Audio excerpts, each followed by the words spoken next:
Okay, good morning. This is Craig at Saint George Paramotor. We're going to create a training video and a reference for the library as well. A series of topics that fall under the general category of laying out the wing, preparing to connect it to the trike, and what to do to prepare for launching your trike. Over the years, sequences have changed, and as I learn more myself, what's the most efficient way to set up a trike and do it safely and efficiently so that you're not wasting time or doubling and tripling your effort, overlapping, we've come up with this sequence. And so we'll start first. We've wheeled the trike out onto the field, and the trikes have a stuff bag with a carabiner on there, and this is a real handy way to transport your wing with the trike, the carabiner. What I do is I put my helmet, communication, my jackets and stuff underneath there, and then this holds it on and I push it out onto the field. So we're not going to actually do a flight, but we're going to show you how to prepare for the flight. After determining the direction of the wind, it has a bearing on how you lay out the wing and prepare. We're not going to actually warm the engine up, but at this point would be a good time to start your engine, do your pre-flight check, start your engine, make sure it's good and warm.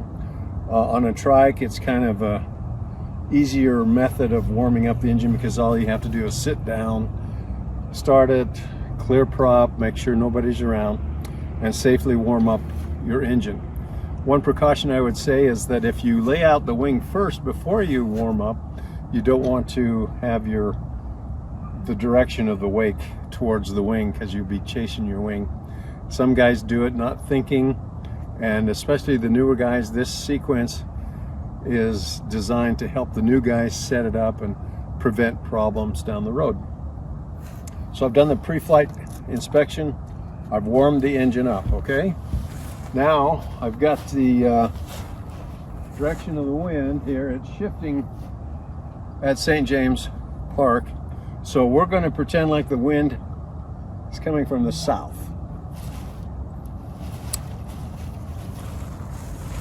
I love these stuff bags. Easy in and out, etc. So if the wind is coming from the south, I will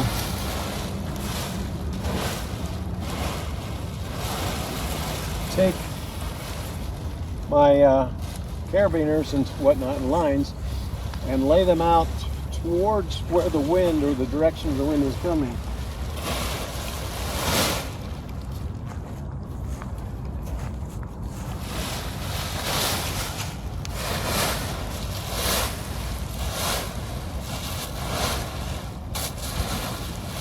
There's these clumps here, you fall into a canyon almost. Okay.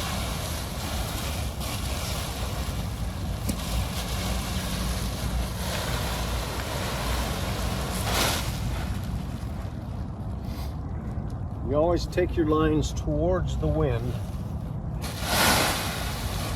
So, funky chair.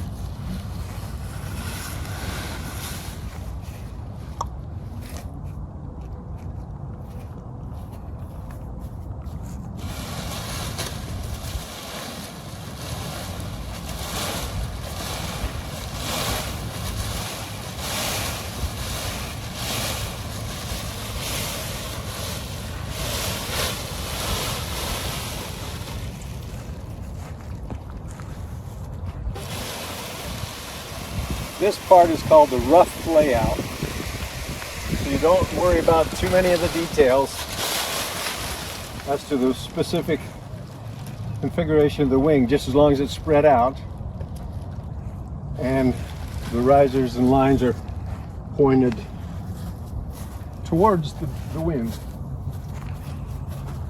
One of the things when you're doing your rough layout is that you want to do all the activity on the wing within the distance of the lines.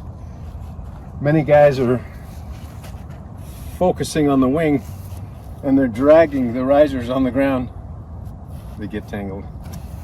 So my advice is to do it all within the distance of the lines. This is the point at which you're determining whether or not the lines are good. There's nothing tangled, no knots, no tension knots, no entanglements, etc. I refer to these points where the carabiners hook to your risers as the reference point, because that's the very end of all the lines, and it's the best perspective to see what's going on with all of your lines.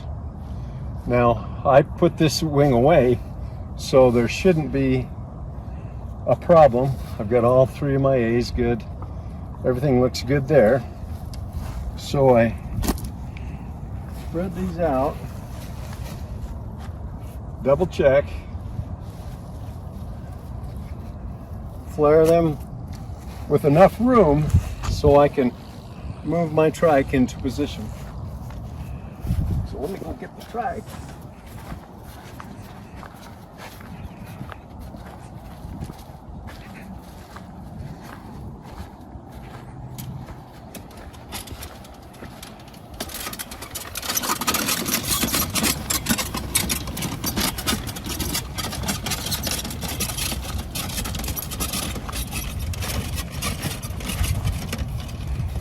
Kind of did it a little awkwardly. It always happens when I'm filming, but usually I'd have the trike here, lay the wing out that way with the wind. I would have warmed it up in this configuration and then done the rough layout. At this point now I can bring the trike back and determine a final wind direction. And so now I see exactly that trike is set up for whatever the direction the wind is. So that's my final point before I launch. Now I take my lines, carefully put them inside the wheels and tie them to the carabiners. You'll notice that the A's are the leading edge, and it's very simple to hook to the carabiners here. Now, some of our students had a problem learning this process for foot launching, but it's quite a bit more simple to see, to actually visualize on a trike. And so, pick it up, final check on the A's.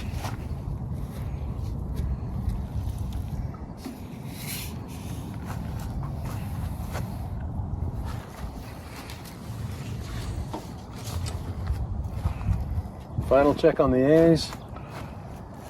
Good to go still. Bring that up.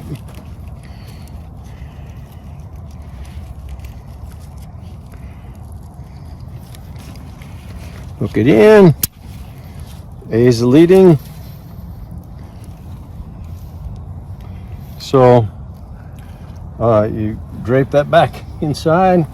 Got a riser twist there. I was wondering. Oh, I do. Yeah, there we go. Ta-da! See, that carabiner's facing forward, and that's that constitutes or creates the leading edge. We do not use riser assists in our school generally, because we're trained to get information from the wings by the feel. And with your A's and whatnot, you're getting that feel, you're helping it roll up, and that information is coming to you, allowing you to decide what to do. If you have the risers, and some guys put all the lines on the risers, so that kind of brings everything up all at once and doesn't really emphasize the leading edge, the A's. to roll up through that wake. It kind of hangs up. However, there is an exception. They do use them and just put the A-lines on it, which is okay, because when you're sitting set up, which I'll show in a minute, your hand position is here. So you've got your A's in your hand, the riser assists become a non-issue. Sometimes it helps though in grabbing those A's when you're setting up, and we'll review that in a second. Okay, we double checked the direction of the trike. Now we go for the final layout. Make sure that trike is directly into the wind. Now you'll see the logo here on your wing, and above the logo are the two insidemost A's. And that's what you're looking for to line your trike up with. And sometimes students have a difficult time. They're off center a little bit. So it takes a little practice to get it right on line, equidistance, and equal pressure. So you lay that down. Now you can complete your layout without moving that center position. One of the key elements is being very careful that you don't have any lines underneath the tips of your wings. That ruins your whole day when that does that.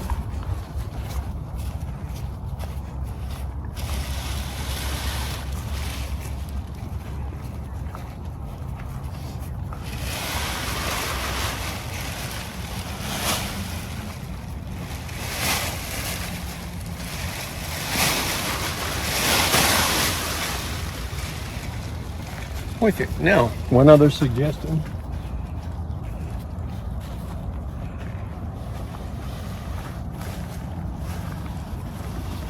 Is this puppy. You want to take it with you. If you ever have an engine out or a problem out in the field and you're all alone, it's a horrible situation to have to manage the wing without a bag. So what I do is I put it on my seat, just like that, and sit on it during my flight. Some guys have an additional bag that they stuff in the pocket and take with them. Now, you're aligned, your wing is in exactly the position it needs to be, you're buckling up, and you're preparing to launch. Jeez.